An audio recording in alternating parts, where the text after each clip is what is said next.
What would you do if helping one lost child meant facing the most powerful alien civilization in the galaxy? Marcus Chin thought he was just being decent when he found a strange, crying child alone in the abandoned sectors of Station Kepler 7. The little being didn't look like any species he'd ever seen, with shimmering scales that changed color with her emotions and large, intelligent eyes filled with tears. She was lost, scared, and calling for her mother in a language that somehow felt familiar despite being completely alien. Most humans would have called station security. Some might have walked away, not wanting to get involved. But Marcus had always been the type to help strays, whether they were dogs, cats, or apparently, alien children from species that could wipe humanity from existence with a single command. He had no idea that this one act of simple human kindness would put him at the center of a galactic incident that would either doom humanity forever or prove once and for all why humans deserve their place among the stars. Sometimes the smallest gestures have the biggest consequences. Sometimes being human means doing what's right, even when you don't understand what you're getting into. And sometimes, the entire fate of your species depends on whether you're willing to help a child find her way home. This is the story of how one crying alien child changed everything we thought we knew about humanity's place in the universe. Marcus Chun wiped the sweat from his forehead as he finished installing the last atmospheric processor in Section C7 of Station Kepler 7. The work was tedious, but someone had to maintain the life support systems in the outer rings, even the sections that had been abandoned for months. His supervisor always assigned him the worst jobs, claiming it built character. Marcus suspected it was more about punishment for his habit of speaking up during safety meetings. The station hummed around him with the familiar sounds of recycled air and distant machinery. Kepler 7 wasn't much to look at, a converted mining platform that served as humanity's furthest outpost in this sector. Most of the major trade routes bypassed them completely, leaving the station to subsist on salvage operations and the occasional supply run. It wasn't glamorous work, but it paid enough to keep food on the table and send money back to his sister on Earth. As Marcus packed up his tools, he heard something that made him stop. It sounded like crying, but not quite human. The sound echoed through the empty corridors of the abandoned section, high-pitched and musical in a way that raised goosebumps on his arms. He stood perfectly still, listening. There it was again, definitely crying, and definitely not from any species he recognized. Marcus grabbed his portable scanner and followed the sound deeper into Section C7. The lights here were dimmed to minimal power, casting long shadows between the empty cargo containers and abandoned equipment. The crying grew louder as he moved toward what used to be a small recreation area for dock workers. His scanner showed no life signs, but the crying continued, now accompanied by what sounded like words in an unfamiliar language. He rounded a corner and stopped dead in his tracks. Sitting on the floor beside an overturned table was a child unlike anything he had ever seen. She couldn't have been more than 5 or 6 years old by human standards, but her appearance was distinctly alien. Her skin was covered in tiny, iridescent scales that shifted color as she cried, from deep blue to purple to silver. She had 4 arms instead of 2, and her large eyes were a brilliant golden color that seemed to glow in the dim light. The child looked up when she saw him, and Marcus felt his heart break a little. She was clearly terrified, her scales now flashing red and orange in rapid succession. She spoke in that musical language again, and even though he couldn't understand the words, the tone was unmistakable. She was asking for help. Marcus slowly crouched down, keeping his distance so he wouldn't frighten her further. He set his toolkit aside and raised his hands to show he meant no harm. "Hey there," he said softly. "It's okay. I'm not going to hurt you." The child tilted her head, studying him with those remarkable golden eyes. She said something else in her language, pointing toward the far end of the section. Marcus followed her gesture, but saw nothing except empty corridors stretching into darkness. "Are you lost?" Marcus asked, keeping his voice gentle. "Where's your family?" The universal translator that most station personnel carried wasn't picking up her language, which was strange. The translators were supposed to work with any registered galactic species. Either this child belonged to a species that wasn't in the database, or something was wrong with his equipment. The little girl stood up on unsteady legs and took a hesitant step toward him. Her scales were still shifting colors, but the frantic red and orange flashes were slowing down. She pointed at herself and said what sounded like a name, Zara. Then she pointed at Marcus and raised her eyebrows questioningly. Marcus, he said, pointing to himself. My name is Marcus. Zara repeated his name carefully, her pronunciation nearly perfect despite the obvious differences in their vocal structures. She smiled for the first time since he'd found her, revealing small, pearlescent teeth. The sight of that smile made Marcus's chest tighten with an emotion he couldn't quite name. Okay, Zara, Marcus said, standing up slowly. Let's figure out how to get you home. He activated his communicator to call station security, but Zara immediately became agitated, her scales flashing red again. She shook her head vigorously and spoke rapidly in her language, clearly distressed by the idea of involving others. Marcus hesitated. Station protocol was clear. Any unknown alien presence was to be reported immediately to security and then to the station commander. But looking at this frightened child, he found it hard to follow protocol. She wasn't a threat. She was just lost and scared. It's okay, he said, deactivating the communicator. We'll figure something else out. Zara's relief was immediate, her scales shifting to calmer blues and greens. She reached out and touched Marcus's hand with one of her 4 hands, and he felt a slight tingling sensation where her skin met his. For a moment, images flashed through his mind, not his memories, but hers. He saw a massive ship with elegant curves and surfaces that seemed to be made of living metal. He saw beings similar to Zara but larger, adults of her species moving with graceful efficiency through corridors that hummed with energy. The contact lasted only a second before Zara pulled her hand away, looking surprised. She stared at Marcus with wide eyes and said something in her language that sounded like a question. Did you just... Marcus started, then shook his head. Never mind. Come on, let's get out of here. Are you hungry? Zara nodded enthusiastically, and Marcus couldn't help but smile. Some things were universal, apparently. He led her out of the abandoned section, taking care to avoid the main corridors where they might encounter security patrols. His quarters were small, but they had a food synthesizer and a place for her to rest while he figured out what to do next. As they walked, Marcus found himself studying his unexpected companion. Her movements were fluid and graceful, and despite her obvious youth, she seemed incredibly alert to their surroundings. Her scales continued to shift color, and he was beginning to recognize patterns: blue for calm, green for curiosity, red for fear or agitation, and silver when she was concentrating. They reached his quarters without incident, and Marcus sealed the door behind them. His living space was typical for station maintenance staff: a small room with a bed, a desk, a food synthesizer, and a tiny bathroom. Nothing fancy, but it was clean and private. Zara immediately began exploring, her scales shifting to bright green as she examined everything with obvious fascination. She seemed particularly interested in his collection of old books, actual paper books that his grandmother had given him. She touched one of the covers gently and looked at him questioningly. Books, Marcus said, pulling one from the shelf. Stories. He opened it to show her the pages covered with text and illustrations. Pictures and words that tell stories. Zara's eyes widened with delight, and she carefully took the book from his hands. She couldn't read English, of course, but she seemed to understand the concept immediately. She traced the illustrations with one finger while speaking softly in her language, and Marcus got the impression she was telling herself a story based on the pictures.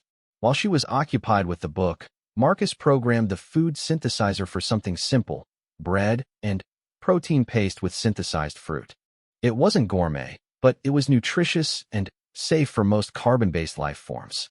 He had no idea what Zara's species normally ate, but he figured basic nutrients were better than nothing.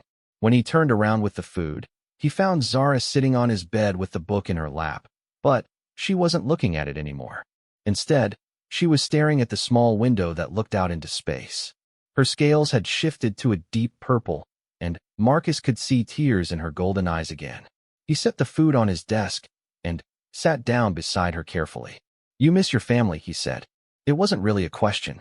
Zara nodded and said something in her language.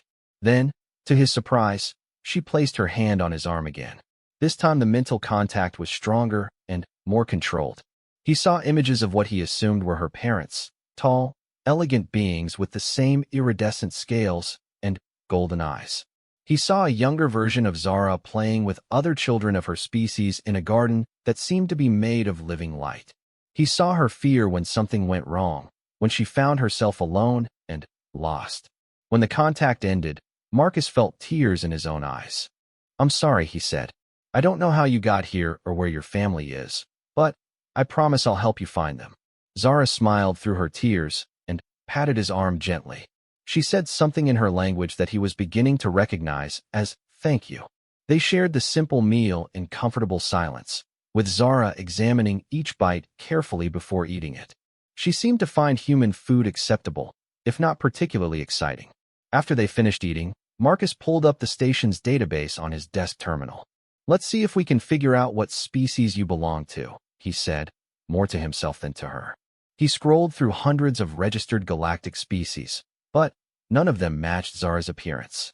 The forearms were unusual but not unheard of, and several species had scaled skin, but the color-changing scales were something he'd never seen before. The combination of features didn't match any known species in the database. As he searched, Zara climbed onto his desk chair behind him and watched the screen with interest. When images of various alien species appeared, she would shake her head or point excitedly, but none of them seemed to be her people. After an hour of searching, Marcus leaned back in frustration. "I'm sorry, Zara. I can't find your species in our database.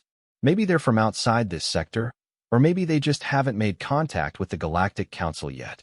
Marcus woke to the gentle sound of humming. For a moment, he was disoriented, having fallen asleep in his desk chair with his neck at an uncomfortable angle. Then, he remembered Zara. He looked toward his bed and saw the young alien sitting cross-legged, still humming softly while she examined another one of his books. Her scales were a peaceful golden color that seemed to make the whole room feel warmer. "Good morning," he said, stretching the kinks out of his neck. Zara looked up and smiled, her scales shifting to a bright, happy yellow. She said something in her language that he was beginning to recognize as a greeting, then held up the book she was looking at, a collection of earth poetry with illustrations of landscapes and wildlife. "You like the pictures," Marcus observed, getting up to check the time on his terminal. His shift didn't start for another 2 hours, which gave him time to figure out their next move. He had spent half the night thinking about Zara's situation, and he still wasn't sure what the right course of action was. While Marcus used the bathroom and cleaned himself up, Zara continued exploring his modest collection of books. When he emerged, she had arranged several of them on the bed and was comparing the illustrations, her scales flickering between green and silver as she concentrated. "Hungry?" Marcus asked, and Zara nodded enthusiastically. This time he programmed the food synthesizer for something a little more varied: fruit, grain cakes, and protein strips with different flavors. As they ate, Marcus watched Zara's scales shift in response to each new taste. Some foods made her scales turn bright green with apparent pleasure, while others caused them to flash a brief orange before returning to neutral blue. "You're mapping out what you like," Marcus realized. "Your scales show your emotions, don't they? That's incredible. Humans have to guess what others are feeling, but your people wear their emotions for everyone to see." Zara tilted her head, listening to his tone even though she couldn't understand the words. She reached out and touched his hand, sharing images again. This time, Marcus saw what looked like a family gathering of her people, their scales creating a symphony of colors that seemed to pulse and flow in harmony. It was beautiful, but also slightly overwhelming, a constant display of emotional feedback that would take some getting used to. When the vision ended, Zara looked sad, her scales shifting to deep purple again. She missed her family, and Marcus couldn't blame her. He had no idea how long she had been lost or how she had ended up in the abandoned section of the station. "We need to try to contact them," Marcus said, more to himself than to her. "But how do we do that without alerting station security?" Zara seemed to understand his dilemma. She stood up and moved to the window, pressing one of her hands against the transparent aluminum. Her scales turned silver as she concentrated, and Marcus felt a slight tingling in the air around them, like the moments before an electrical storm. The sensation grew stronger, and Marcus realized that Zara was doing something. The air in the room began to shimmer slightly, and he could swear he heard something, not with his ears, but somewhere deeper, like a vibration in his bones. It lasted only a few seconds before Zara staggered and sat down heavily on his bed, her scales flashing red with obvious exhaustion. Zara, Marcus rushed to her side, checking to make sure she was okay. She was breathing hard, but didn't seem to be injured. What were you doing? Were you trying to send some kind of signal? She nodded weakly and pointed to the window again. Through their mental connection, she showed him images of her people using similar abilities to communicate across vast distances. It was like telepathy, but more than that, they could send thoughts and emotions directly through space itself. But it tired you out, Marcus said, worried. You're too young to send signals that far, aren't you? Zara nodded sadly, confirming his suspicion. Her people could communicate across space, but it required training and strength that she didn't yet possess. She had tried anyway, hoping to reach her family, but the effort had drained her. Marcus helped her lie down on his bed, covering her with his spare blanket. Rest, he said. We'll think of another way. As Zara dozed, Marcus accessed his terminal and began researching the station's long-range communication arrays. Kepler-7 had several powerful transmitters for contacting Earth and other human colonies, but using them would definitely attract attention from Station Command. Still, if he could find a way to send a broad-spectrum signal into space, maybe Zara's people would detect it and investigate. The problem was that he was just a maintenance technician. He had access to the life support systems and basic station functions, but communications were handled by a completely different department with much higher security clearances.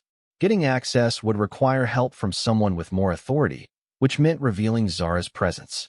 Marcus was still trying to work out a solution when his shift supervisor, Janet Morrison, called his communicator. Chun, where are you? Janet's voice crackled through the small device. You were supposed to report to Section B for 20 minutes ago. Marcus cursed under his breath. In all his worry about Zara, he had completely forgotten about his regular duties. Sorry, Janet. I had some equipment issues in my quarters. I'll be there in 10 minutes. Make it 5. We've got a delegation from the Traders Guild arriving this afternoon, and everything needs to be perfect. Marcus looked at Zara, who was still sleeping peacefully on his bed. He couldn't leave her alone in his quarters. If someone discovered her while he was gone, there would be no way to protect her. But he also couldn't take her with him without exposing her to the entire station. He gently shook her shoulder. Zara, I have to go to work. I need you to stay hidden here, okay? Don't answer the door if anyone comes, and don't make any noise. Zara sat up, her scales shifting to worried orange. She clearly understood the danger, even if she couldn't follow his exact words. She nodded seriously and pointed to herself, then to the bed, indicating that she would stay put. Good girl, Marcus said, then immediately felt awkward about treating her like a pet. She was obviously intelligent, probably more so than many adults he knew. I'll be back as soon as I can. If there's an emergency, hide in the bathroom. There's a maintenance panel you can crawl into if you have to. He gathered his tools and headed for the door, pausing to look back at Zara one more time. She had picked up another book and was settling in to wait for his return, but her scales were still tinged with orange anxiety. Leaving her felt like abandoning his own child, which was ridiculous since he'd only known her for less than a day. The maintenance work in Section B4 was routine, but time-consuming. Marcus found himself constantly distracted, checking his chronometer and thinking about Zara alone in his quarters. His anxiety must have been obvious because Janet pulled him aside after he nearly mixed up the atmospheric mixture settings for the third time. What's wrong with you today, Chun? She demanded. You're making rookie mistakes left and right. Just tired, Marcus lied. I didn't sleep well last night. Janet studied his face with sharp eyes.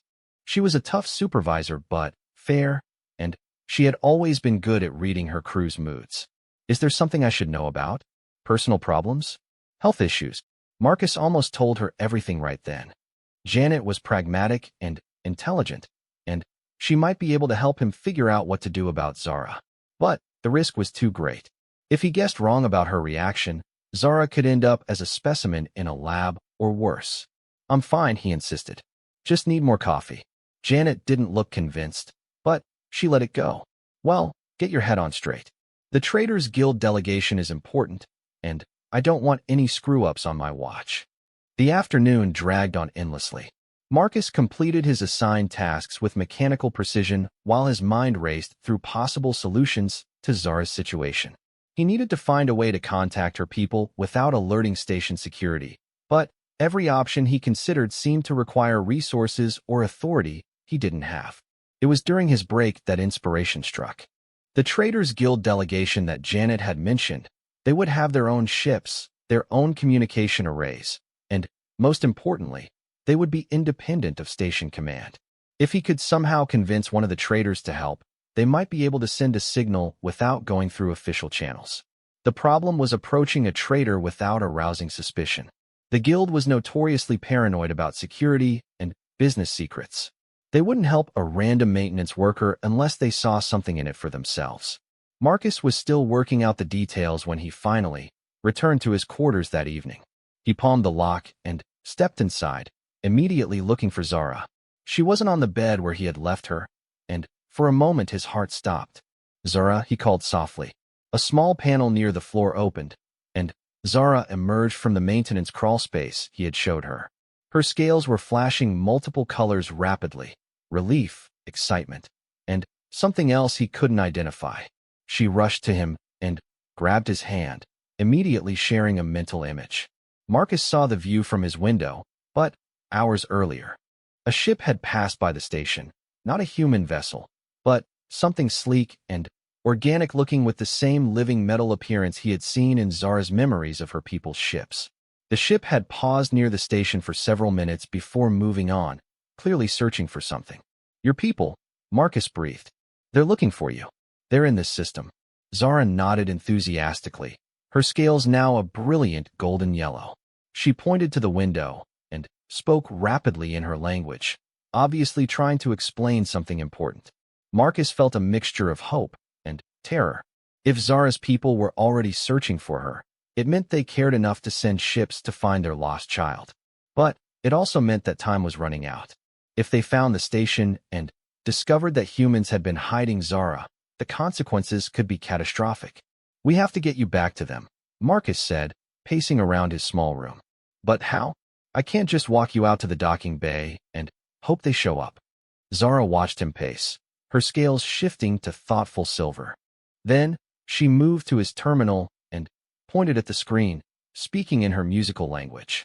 When Marcus looked confused, she touched his hand again and shared another image: the Traders Guild ships that had docked that afternoon, seen from his window while he was at work.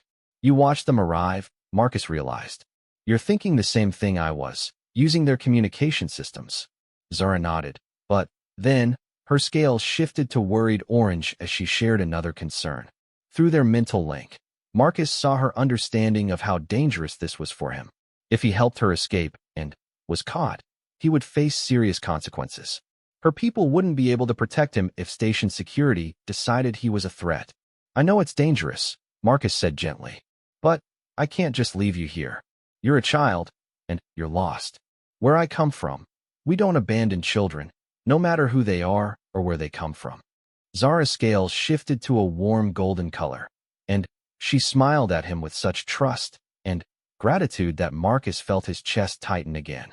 She said something in her language that he was beginning to recognize as her way of saying his name with affection. "Okay," Marcus said, making his decision. "Tomorrow during the shift change, when most of the station crew is busy, we'll try to reach the Traders Guild docks. If we can get to one of their ships and convince them to help us send a signal, maybe we can contact your family before anyone realizes what's happening." It was a long shot, and Marcus knew it. The traders were independent, but they still had to follow basic station protocols. Harboring an unknown alien species without reporting it to station command would be a serious violation that could cost them their trading licenses. They would need a very good reason to help. As if reading his thoughts, Zara moved to the collection of books on his bed and picked up the one with landscape pictures. She opened it to a page showing a vast mountain range on Earth, then touched his hand and shared one final image, her homeworld. Marcus gasped. The planet she showed him was beautiful. Marcus barely slept that night, running through dozens of scenarios in his mind. Each plan seemed to have fatal flaws, but doing nothing wasn't an option.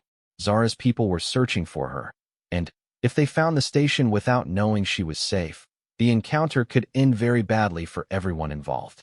He woke before dawn to find Zara sitting by the window again, her scales shifting through muted colors as she watched the stars. She had been doing this more frequently, as if she could sense her family getting closer. When she noticed he was awake, she smiled and showed him the picture book she had been studying. She had somehow memorized every illustration and could turn directly to any page he requested. "You're incredibly smart," Marcus said, not for the first time. "I wish I could understand more of what you're trying to tell me." Zara set the book aside and moved to sit beside him. She placed her hand on his arm and shared a new image, herself as an adult, her scales more vibrant, and her presence somehow more substantial. Through the mental link, Marcus understood that her people lived much longer than humans and aged differently. Despite her apparent youth, Zara's mind was more developed than her physical appearance suggested. "You understand everything that's happening," Marcus realized. "You know how dangerous this is for both of us." Zara nodded seriously, her scales shifting to silver as she concentrated on sharing more complex thoughts. She showed him images of her people's technology, their ships that could travel between stars faster than anything humans had developed, their cities that existed in harmony with their planet's ecosystem. She was trying to make him understand the magnitude of what they were dealing with. But she also shared something else, images of herself learning about other species, studying their cultures and languages as part of her education. Her people weren't conquerors or isolationists. They were explorers and teachers, seeking to understand the galaxy's diverse civilizations. That knowledge gave Marcus hope that first contact didn't have to end in disaster. After their simple breakfast, Marcus checked the station's duty roster on his terminal. The Traders Guild ships were scheduled to depart in 6 hours, which meant he had a narrow window to approach them. More importantly, there would be a shift change in 3 hours that would create a brief period of confusion in station security coverage. "We need to be ready to move quickly," Marcus told Zara. "I'm going to have to carry you through some sections where people might see us. Can you make your scales stay one color? Maybe something that looks less unusual." Zara experimented, concentrating until her scales settled into a dull brown color that made her look almost human from a distance.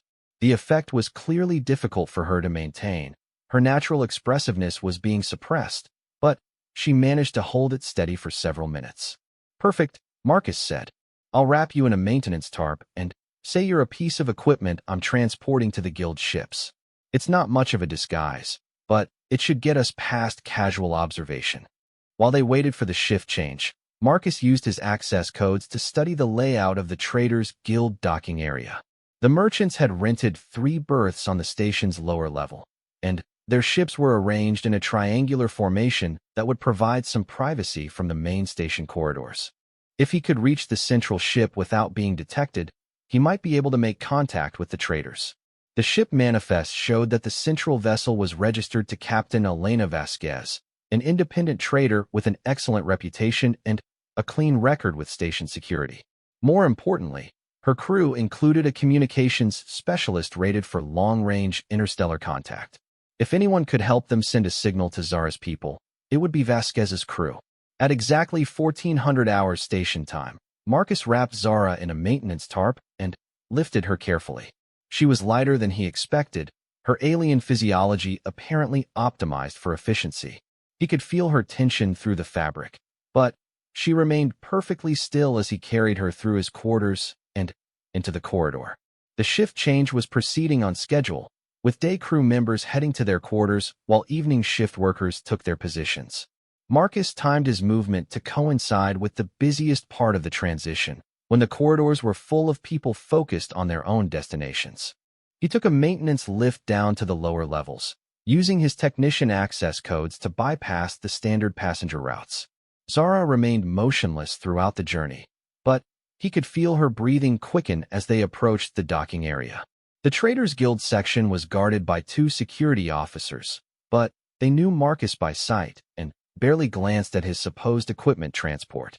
He walked confidently toward Captain Vasquez's ship, acting as if he had legitimate business there. The ship itself was impressive, larger than most independent traders, with modifications that spoke of long-range capability and serious firepower. Captain Vasquez clearly ran a successful operation. Marcus approached the cargo bay entrance and activated the external communicator. "This is station maintenance to merchant vessel Esperanza," he said, trying to keep his voice steady. "I have some specialized equipment that needs to be calibrated with your communication array. Permission to come aboard." There was a pause. Then, a woman's voice answered. "This is Captain Vasquez. I didn't request any maintenance services, and we're departing in 5 hours." Marcus had been prepared for this response. "Actually, Captain, this is regarding some interference we detected from your communications array. It's affecting our navigation sensors. If we could just run a quick diagnostic, it would help both of us." Another pause, longer this time. Marcus could almost hear the captain calculating the risks and benefits of allowing a station technician aboard her ship. Finally, the cargo bay doors opened with a quiet hiss. "Come aboard," Captain Vasquez said. "But make it quick." Marcus carried his wrapped bundle up the cargo ramp and into the ship's loading bay. The interior was clean and well-maintained, with equipment that was clearly top of the line. Captain Vasquez was waiting for him, a woman in her 40s with intelligent eyes and the kind of alert posture that suggested she was ready for trouble. "I'm Elena Vasquez," she said, extending her hand. "What exactly is this interference you mentioned? My communications officer hasn't reported any problems." Marcus set his bundle down carefully and took a deep breath. This was the moment of truth. Everything depended on how Captain Vasquez reacted to what he was about to reveal. "Captain, I need to be honest with you," he said. "There's no interference. I need your help with something that could be very important, but it's also extremely dangerous for both of us." Captain Vasquez's expression immediately became guarded. Her hand moved slightly toward the weapon at her hip, though she didn't draw it. "Explain." Quickly, Marcus knelt down and carefully unwrapped Zara, who immediately stood up and let her scales return to their natural color-shifting state. Captain Vasquez took one look at her and stepped backward, her eyes widening with shock. "Jesus Christ," the captain breathed. "What species is that? She's not in any of the galactic databases." "Her name is Zara," Marcus said, positioning himself protectively in front of the alien child. "I found her lost in the abandoned sections of the station 2 days ago. I've been trying to figure out how to get her back to her family." 2 days. Captain Vasquez stared at him in disbelief. "You've been hiding an unknown alien species for 2 days without reporting it to Station Command? Do you have any idea what kind of regulations you violated?" "I know exactly what I've done," Marcus said firmly. "But look at her, Captain. She's just a child. She was lost and frightened, and she trusted me to help her. I couldn't turn her over to station security to be treated like a specimen." Zara stepped forward and looked up at Captain Vasquez with her large golden eyes. She said something in her musical language, her scales shifting to gentle blue and green colors that somehow conveyed peace and goodwill. The effect on the captain was immediate. Her defensive posture relaxed slightly, though she remained alert. "She's trying to communicate," Captain Vasquez observed. "What does she want?" "She wants to go home," Marcus said. "Her people are out there looking for her. I think they're already in this system, but I don't have any way to contact them. I was hoping you might be able to help us send some kind of signal." Captain Vasquez was quiet for a long moment, studying both Marcus and Zara with calculating eyes. "You're asking me to risk my ship, my crew, and my trading license for a child I've never seen before from a species that might be hostile?" "Yes," Marcus said simply. "I am." "Why?" the captain asked. "What's in this for you? Why risk your career and possibly your life for one alien child?" Marcus thought about how to answer that question. He could explain about the potential diplomatic benefits, about the advanced technology that first contact with Zara's people might bring, about the strategic advantage for humanity. But that wasn't really why he was doing this. Because she's a child, he said finally. Because she was lost and scared, and she trusted me to help her find her family. Where I come from, that means something. It means everything. Captain Vasquez looked at Zara again, who was watching their conversation with obvious intelligence despite not understanding the words. The alien child's scales were shifting slowly through peaceful colors, and there was something about her presence that seemed to calm the tension in the room. "Show me," the captain said suddenly. "Show you what?" Marcus asked. "Show me what makes you so sure she's worth this risk. You said she can communicate somehow. Let me see." Marcus looked at Zara, who seemed to understand what was being asked. She approached Captain Vasquez slowly, her scales shifting to silver as she concentrated. She reached out and gently touched the captain's hand. Captain Vasquez gasped and staggered backward, breaking the contact. "What the hell was that?" "She shares thoughts and images," Marcus explained. "It's how her people communicate." "What did you see?" The captain was staring at Zara with a mixture of awe and fear. "I saw a planet. Cities that looked like they were alive. Ships that were more beautiful than anything I've ever seen. And I felt." She paused, struggling to find words. "I felt love. Pure, innocent love. The way a child loves their family." Zara's scales shifted to warm gold, and she spoke softly in her language. Somehow, despite the communication barrier, Captain Vasquez seemed to understand the tone, if not the words. "She's thanking me," the captain said with wonder. "For listening to her." Marcus nodded. "She's incredibly intelligent and emotionally sophisticated. Her people aren't just another spacefaring species, Captain. There's something special. This could be the most important first contact in human history." Captain Vasquez was quiet for another long moment, clearly wrestling with the decision. Finally, she activated her ship's communicator. "Rodriguez, this is the captain. I need you in the cargo bay immediately, and bring the long-range communication array online." "Captain," came the puzzled response from her communications officer. "We're not scheduled to transmit anything until we reach the jump point. Just do it, Rodriguez. And prep the ship for immediate depart." Rodriguez stopped dead when he saw Zara, his hand automatically moving to his sidearm. He was a young man with the kind of technical expertise that made him valuable to independent traders, but nothing in his training had prepared him for this situation.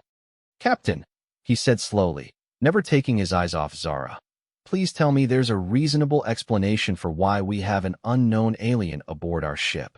"There is," Captain Vasquez replied calmly. "But it's not a simple one. Rodriguez, meet Zara." "Zara, this is my communications officer, Carlos Rodriguez." Zara stepped forward and spoke in her musical language, her scales shifting to peaceful blue and green. Despite his obvious nervousness, Rodriguez seemed to recognize that she was trying to be friendly. "She's just a child," Rodriguez observed, his hand moving away from his weapon. "What species is she?" "That's what we're trying to figure out," Marcus said. "I found her lost in the station, and I've been trying to help her contact her family. Captain Vasquez has agreed to help us send a signal." Rodriguez looked between his captain and Marcus with growing understanding. "This is completely against regulations, isn't it? We could lose our trading license, maybe even face criminal charges." "Yes," Captain Vasquez said matter-of-factly. "But I've seen what she can do, Rodriguez. This could be bigger than any trading deal we've ever made. Now, can you set up a broad-spectrum transmission that might be detected by ships in this system?" Rodriguez was clearly torn between his professional training and his loyalty to his captain. He studied Zara for another moment, then made his decision. "What kind of signal are we talking about? Audio, visual data?" "We're not sure," Marcus admitted. "Zara's people communicate telepathically, but she's too young to send a signal strong enough to reach them. We need to broadcast something that will get their attention and let them know she's safe." Zara had been listening to their conversation with obvious intelligence, and now she moved to Rodriguez's equipment case. She pointed at various pieces of communication gear and spoke in her language, her scales shifting to silver as she concentrated on trying to convey something important. "I think she understands what we're trying to do," Rodriguez said. "Can she show us what kind of signal her people would recognize?" Marcus looked at Zara questioningly. "Can you help us, Zara? Can you show Rodriguez what we need to send?" Zara nodded enthusiastically and reached out to touch Rodriguez's hand. The young man tensed for a moment, then relaxed as images flowed through his mind. Marcus watched his expression change from confusion to wonder to excitement. Incredible, Rodriguez breathed when the contact ended. She showed me frequency patterns, modulation techniques I've never seen before. Her people use quantum entanglement for communication, but there's a carrier wave that we might be able to replicate with our equipment. Can you build it? Captain Vasquez asked. Maybe, Rodriguez said, already moving toward his equipment. It would require modifications to our primary transmitter, and I need to boost the power output beyond safe parameters. But it's possible. As Rodriguez began working, Captain Vasquez turned to Marcus. While he's setting that up, you and I need to discuss what happens after we send this signal. If Zara's people respond, this station is going to become the center of a first contact situation. Are you prepared for that? Marcus had been trying not to think about the larger implications. I just want to get her home safely. Everything else is beyond my control. Everything else could determine whether humanity survives this encounter, Captain Vasquez pointed out. From what I saw in that mental contact, Zara's people are incredibly advanced. If they perceive us as a threat to their child, they could wipe out this entire system without breaking a sweat. Zara seemed to sense the tension in their conversation. She moved to Marcus and took his hand, sharing images that showed her people's reaction to finding other species in distress.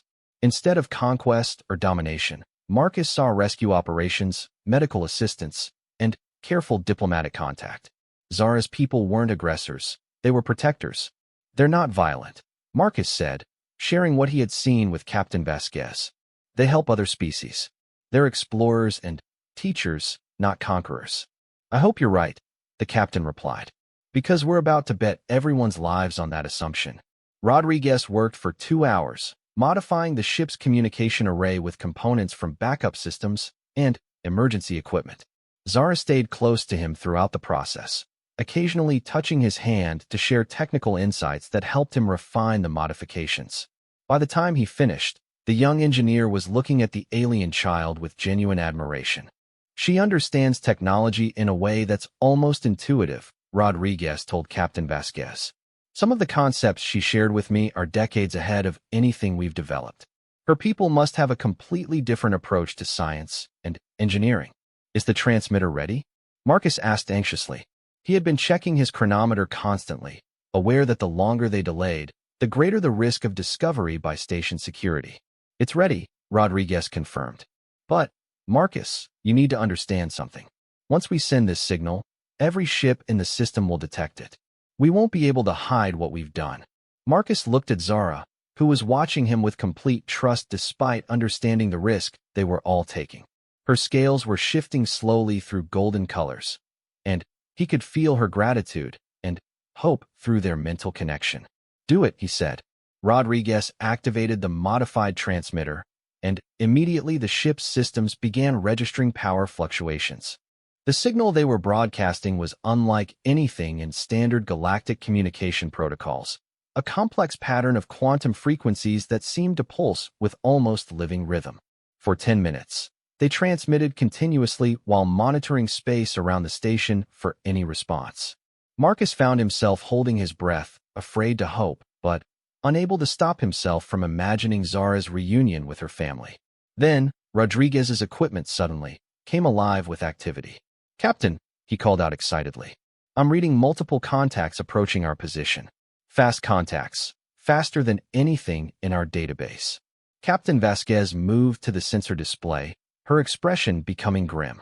How many ships? At least 20, maybe more. They're moving in formation, and they'll be here in less than an hour.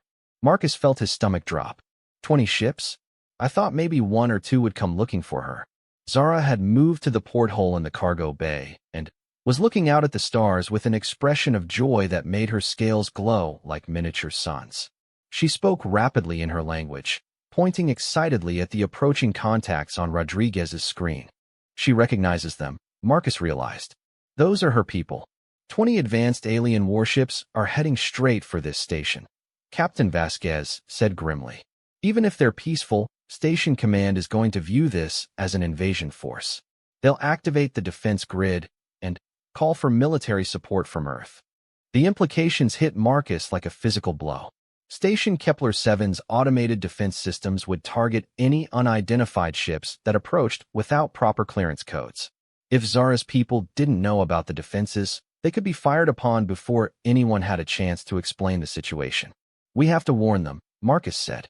Both sides. Station Command needs to know that those ships are coming to retrieve their child, not to attack us. And Zara's people need to know about our defense systems. How do we do that without revealing that we've been hiding Zara for 3 days? Captain Vasquez demanded. Marcus thought frantically, then made another decision that could change everything. We don't hide it. We tell the truth. All of it. Marcus, if you reveal what you've done, you'll face court-martial at minimum. They might charge you with treason. Then, that's the price I pay, Marcus said firmly. But I won't let this turn into a war, because people on both sides acted out of fear and misunderstanding. Zara seemed to understand what they were discussing. She moved to Marcus and placed all 4 of her hands on his arm, sharing one final image through their mental connection. He saw himself not as she had first found him, a simple maintenance worker trying to help a lost child, but as something more. In her people's eyes, he was a bridge between worlds, someone who had chosen compassion over protocol and trust over fear. She thinks I'm some kind of diplomat, Marcus said with wonder. But I'm just a technician who couldn't walk away from a crying child. Maybe that's exactly what a diplomat should be, Captain Vasquez replied. Rodriguez, open a channel to Station Command. Priority 1 emergency. The response was immediate. Station Command to Merchant Vessel Esperanza. State your emergency. Captain Vasquez took a deep breath. Command, this is Captain Elena Vasquez. I need to speak directly with Station Commander Harrison. We have a first contact situation developing, and we have approximately 50 minutes before it becomes a crisis. There was a long pause. Then, a different voice came on the channel. Esperanza, this is Commander Harrison. Explain your emergency. Commander, we have a member of an unknown alien species aboard my ship. She's a child who was lost on your station, and we've just made contact with her people. 20+ ships are approaching this position, and they'll arrive within the hour. Another pause, longer this time. When Commander Harrison spoke again, his voice was deadly calm. Captain Vasquez, you are to return to the station immediately and prepare to be boarded by security forces. Any attempt to leave the system will be considered an act of piracy. Commander, you're not listening. Captain Vasquez said urgently. Those approaching ships aren't hostile. They're a rescue mission looking for their lost child. If you activate the defense grid, you could start a war with a civilization that has technology far beyond ours. Captain, you have 5 minutes to return to the station, or we will consider your ship hostile as well. Marcus grabbed the communicator from Captain Vasquez. Commander Harrison, this is Marcus Chun, Station Maintenance Division. I'm the one who found the alien child. I can prove that her people are peaceful, but you have to listen to me. Chun. Commander Harrison's voice was incredulous. You're a maintenance technician. What the hell do you have to do with any of this? Everything, sir, Marcus replied. I found her 3 days ago in Section C7, lost and frightened. I've been taking care of her while trying to find a way to contact her family. I can show you that her people aren't a threat, but you have to trust me. The next 40 minutes were the longest of Marcus's life. Station Kepler-7 had transformed from a sleepy trading outpost into a fortress preparing for siege. Emergency lights flashed in the corridors, security teams took positions throughout the station, and the massive defense grid powered up with a low thrumming that could be felt through the deck plating. Marcus found himself in the station's command center, flanked by armed guards, and facing the stern expression of Commander Harrison. The commander was a career military officer who had seen action in the border conflicts with the hegemony, and his weathered face showed no patience for what he clearly considered Marcus's reckless behavior. Let me make sure I understand this correctly, Chun, Commander Harrison said, his voice dangerously quiet. You found an unknown alien 3 days ago, and decided to hide her in your quarters instead of following protocol and reporting the contact immediately. Yes, sir, Marcus replied. But if you could see her, if you could understand, I understand that you violated about 20 different regulations and possibly compromised the security of this entire station. Harrison cut him off. Where is this alien now? She's in Captain Vasquez's ship with a security escort, Marcus said. Commander, I know I broke protocol, but she's just a child. She was lost and frightened, and she trusted me to help her. I couldn't turn her over to be treated like a specimen. Your feelings are irrelevant, Chun. What matters is that we now have an unknown alien fleet approaching this station, and we have no idea what their intentions are. Lieutenant Sarah Kim, the station's communications officer, looked up from her console with a worried expression. Commander, the approaching ships have reached the edge of our sensor grid. I'm reading energy signatures unlike anything in our database. These vessels are significantly more advanced than our own technology. Commander Harrison moved to the main display, which showed the approaching alien fleet as bright dots moving in perfect formation toward the station. How many ships total? 24 confirmed contacts, sir. They're maintaining a standard diplomatic approach vector, but they're not responding to our hail attempts. Marcus stepped forward despite the guard's warning looks.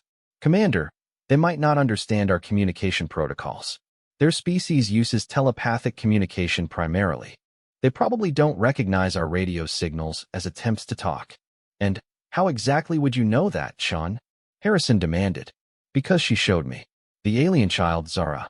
Her people can share thoughts and images directly. She's been trying to communicate with me for 3 days. Commander Harrison stared at Marcus for a long moment. You're telling me you've been in mental contact with an alien species, and you didn't think this was important enough to report? I was trying to figure out how to help her get home without causing exactly this kind of situation, Marcus protested. I knew that if I reported her presence, it would create a panic. I thought if I could just reunite her with her family quietly, we could avoid any diplomatic incidents. Instead, you've created the biggest diplomatic incident in human history, Harrison replied grimly. Lieutenant Kim, what's the status of the defense grid? Fully charged and targeting solutions locked on all approaching vessels, sir. The automated systems are requesting permission to engage. Hold fire unless they make an aggressive move, Harrison ordered. But keep the weapons hot. Marcus felt sick. The situation was spinning out of control exactly as he had feared. Commander, please. Let me bring Zara up here. Let her try to communicate with her people before this turns into a shooting war. Absolutely not. That alien stays in isolation until we determine. Harrison was interrupted by Lieutenant Kim's urgent voice. Sir, the lead ship is changing course. It's moving directly toward the station at increased velocity. On the main display, Marcus could see one of the alien contacts separating from the main formation and approaching the station much faster than before. The elegant ship became visible as it closed the distance, its organic curves and living metal surface exactly matching what Zara had shown him in her mental images. They're probably detecting her presence, Marcus said desperately. She's been trying to send mental signals to them since I found her. Now that they're close enough, they can sense that she's here. Sir, Lieutenant Kim reported, the approaching ship is transmitting something. It's not on any standard frequency, but it's definitely directed at us. Commander Harrison hesitated for a moment, then made a decision that would change everything. Chun, you claim this alien child can communicate with her people? Yes, sir. She's been showing me images and emotions for 3 days. Her people aren't hostile, Commander. They're explorers and teachers. They help other species, they don't conquer them. If you're wrong, if this is some kind of elaborate deception, you'll be responsible for the deaths of everyone on this station. I understand, sir. But I'm not wrong. Zara is just a child who wants to go home to her family. Harrison studied Marcus's face for a long moment, then turned to the guard captain. Bring the alien to the command center, under heavy escort, and if she makes any threatening moves, stun her immediately. 10 minutes later, Zara entered the command center surrounded by 6 armed guards. Marcus's heart broke a little when he saw her. Her scales were flashing rapid patterns of orange and red, clearly showing her fear and confusion at being surrounded by hostile strangers. When she saw Marcus, she immediately tried to move toward him, but the guards blocked her path. It's okay, Zara, Marcus called out. These people are trying to help. Can you try to contact your family? They're very close now. Zara looked around the command center with wide golden eyes, taking in the weapons pointed at her and the tense expressions of the humans surrounding her. Her scales shifted to deep purple, showing her sadness and fear. "She's terrified," Marcus said, looking at Commander Harrison. "You're pointing weapons at a lost child who's been separated from her family for days. How do you think she's going to react?" "She's an unknown alien whose people have just arrived in force at our station," Harrison replied coldly. "Until we know their intentions, she's a potential threat." "Sir," Lieutenant Kim called out urgently, "the lead ship has reached the station perimeter. It's requesting docking clearance using our standard protocols." Harrison looked surprised. "They know our docking procedures?" "Apparently so, sir. The transmission is in perfect standard English, and they're following all proper approach vectors." On the main display, the alien ship moved with graceful precision toward the station's primary docking bay. Its elegant lines and flowing design made the utilitarian human architecture of the station look crude by comparison. "They're not here to invade," Marcus said, understanding flooding through him. "They're here to pick up their child. That's why they know our protocols. They've been studying us while they searched for her." Zara suddenly spoke in her musical language, her scales shifting to bright silver as she concentrated. She pressed her small hands against the transparent aluminum of the command center's observation window, and Marcus felt the familiar tingling sensation that preceded her mental communications. This time, however, the sensation was much stronger than before. Every person in the command center gasped as images flooded their minds. Not just Marcus, but everyone within range of Zara's telepathic abilities. They saw the magnificent ship that had docked with the station, its living metal hull pulsing with soft bioluminescence. They saw the beings emerging from the ship, tall, graceful aliens with the same iridescent scales and golden eyes as Zara, but carrying themselves with the dignity and authority of adults. Most importantly, they felt the emotions that accompanied the images. Relief so profound it brought tears to several officers' eyes. Joy at finding their lost child safe and unharmed. And something else, gratitude toward the humans who had protected her. When the vision ended, the command center was completely silent except for the quiet sounds of several people wiping tears from their eyes. Commander Harrison stood frozen, staring at Zara with a completely different expression than he had worn moments before. "They're not here to conquer us," he said quietly. "They're parents looking for their lost daughter." Lieutenant Kim's voice was subdued when she reported, "Sir, the alien vessel has docked successfully. I'm reading 3 life signs moving through the airlock toward the main concourse." "Stand down the defense grid," Harrison ordered. "All security teams, maintain positions, but do not engage unless directly threatened. And someone get me a diplomatic protocol handbook. I have a feeling we're about to need it." Marcus looked at Zara, who was practically vibrating with excitement. Her scales had shifted to brilliant gold and were pulsing in rhythm with her rapid heartbeat. She spoke rapidly in her language, pointing toward the docking bay where her family had just arrived. "She wants to see them," Marcus said unnecessarily. Everyone in the command center could feel her desperate need to reunite with her family. "Very well," Commander Harrison said. "Chun, you started this situation, so you're going to help finish it. You'll escort the alien child to meet with her people. Captain Morrison, you'll accompany them with a security detail. I want a full diplomatic record of everything that happens." As they prepared to leave the command center, Lieutenant Kim called out one more report. "Sir, I'm receiving a transmission from the alien ship. Audio only, and it's in perfect standard English." "Put it through," Harrison ordered. A melodious voice filled the command center, clearly alien in its cadences, but unmistakably expressing deep emotion. "This is Zephyra of the Stellar Council ship Harmony's Light. We come seeking our child, who was lost during an expedition in this sector. We have detected her presence on your station and request permission to retrieve her safely." The voice paused, then continued with what could only be described as profound gratitude. "We are aware that your people have protected and cared for our daughter during her time among you. Such kindness toward a lost child of another species speaks well of your civilization. We would be honored to meet with those responsible for her care." Marcus felt his chest swell with pride and relief. They had done the right thing. Against all odds, against all protocol, helping one frightened child had led to humanity's first positive contact with an advanced alien civilization. respond to the alien ship, Commander Harrison ordered Lieutenant Kim. Tell them that their child is safe and will be returned to them immediately. And tell them.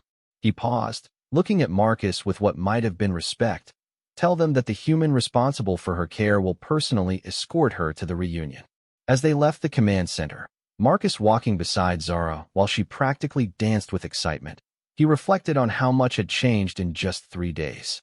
He had started as a simple maintenance technician who couldn't walk away from a crying child. Now he was about to become humanity's first ambassador to an alien species that could reshape their understanding of their place in the galaxy. When they reached the docking bay where Zara's family waited, Marcus saw 3 beings that took his breath away. They were tall and elegant, their scales shimmering with colors that spoke of intelligence, curiosity, and deep emotional connection. When they saw Zara, their expressions of joy and relief were so profound that Marcus felt privileged just to witness the reunion. Zara ran to them with a cry of happiness that needed no translation, and Marcus watched as a family was reunited across the vast distances of space. The adult aliens embraced their child gently, their scales shifting through patterns of color that Marcus was beginning to recognize as a complex emotional language. Then, the one who had been identified as Zephyra approached Marcus directly. She was even more impressive up close, with an aura of authority and wisdom that reminded him of the best leaders he had ever known. When she spoke, her voice carried the weight of sincere gratitude. "Marcus Chun of Earth," she said, somehow knowing his name. "My daughter has shared with us all that you have done for her. Your kindness to a lost child has created a bridge between our peoples that may last for generations. How can we ever repay such a gift?" Marcus looked at Zara, who was chattering excitedly to her family in their musical language, her scales glowing with pure happiness. "No repayment necessary," he said simply. "She's a remarkable child, and she deserved to come home safely. Anyone would have done the same." Zephyra's scales shifted to what Marcus was learning to recognize as gentle amusement. "Perhaps, Marcus Chun, but not everyone would have risked their career and their safety to help a stranger from another world. Your species shows great promise if they can produce individuals like you." As the reunion continued around them, Marcus realized that his simple act of helping a lost child had indeed changed everything. But, more than that, it had proven something important about humanity. That at their best, humans were capable of compassion that transcended species, culture, and fear. The galaxy had just become a much larger and more welcoming place, all because a maintenance worker had been unable to walk away from a crying child. And sometimes, that's exactly how the universe is supposed to work. "Ally," Commander Harrison spoke again. "All ships, return to the station immediately. Security teams are standing by. And Chun, you better have a damn good explanation for all of this." As Captain Vasquez began moving her ship back toward the docking bay, Marcus looked out at the approaching alien fleet and wondered if he had just prevented a war or started one. In less than an hour, they would have their answer. Beside him, Zara continued to watch the stars with joy and anticipation, her scales glowing with colors that spoke of homecoming and hope. Whatever happened next, Marcus knew he had made the right choice. He had helped a lost child find her family, and that was worth any consequence he might face.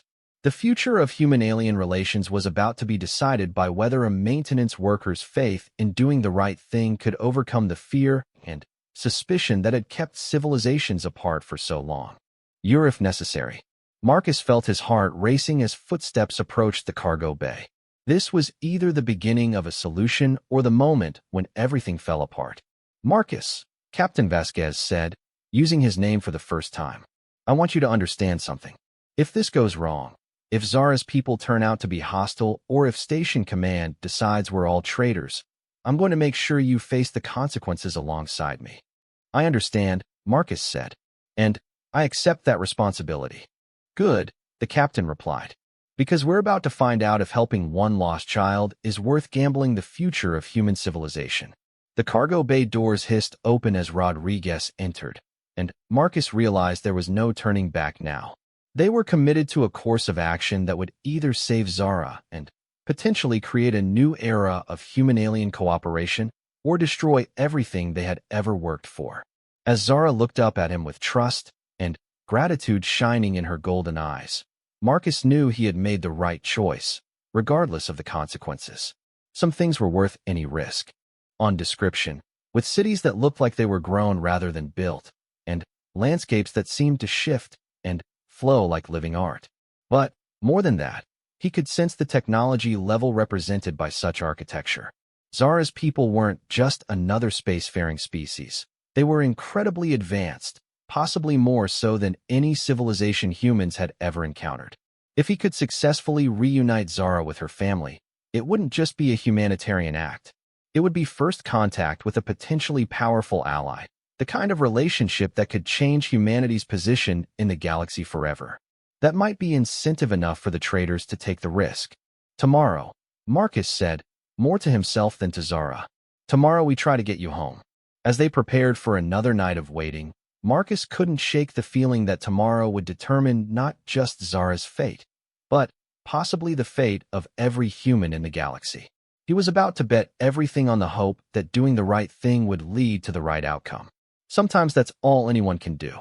Zara placed her hand on his shoulder, and this time the mental images she shared were different. He saw star maps that meant nothing to him, vast distances of space, and what looked like a massive fleet of ships, not just a few vessels, but hundreds of them, maybe thousands. The ships were beautiful but clearly powerful, with lines that spoke of both art and warfare. When the vision ended, Marcus stared at Zara with new understanding. Your people, he said slowly. They're not just another species, are they? There's something more. Something powerful. Zara nodded seriously, her scales shifting to silver as she concentrated on trying to communicate something important. She pointed to the window, then to herself, then back to the window. She was trying to tell him that her people were out there, somewhere, probably looking for her. Marcus felt a chill run down his spine as he realized the implications.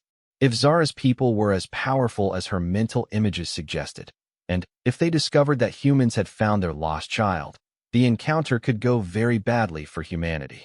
On the other hand, if he could help reunite Zara with her family, it might be the greatest diplomatic opportunity in human history.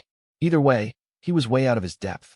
But, looking at Zara's trusting golden eyes, he knew he couldn't abandon her. She was just a child, lost and frightened, and she had chosen to trust him. That meant something, even if he didn't fully understand what he was getting himself into. Okay, he said, making a decision that would change everything. We'll figure this out together. But first, you need to get some rest. Tomorrow, we'll start looking for a way to contact your family. Zara nodded and curled up on his bed with the picture book still clutched in her hands. Marcus dimmed the lights and settled into his desk chair, planning to keep watch while she slept. As her breathing deepened and her scales settled into a peaceful blue glow, he couldn't shake the feeling that this was just the beginning of something much bigger than either of them could imagine.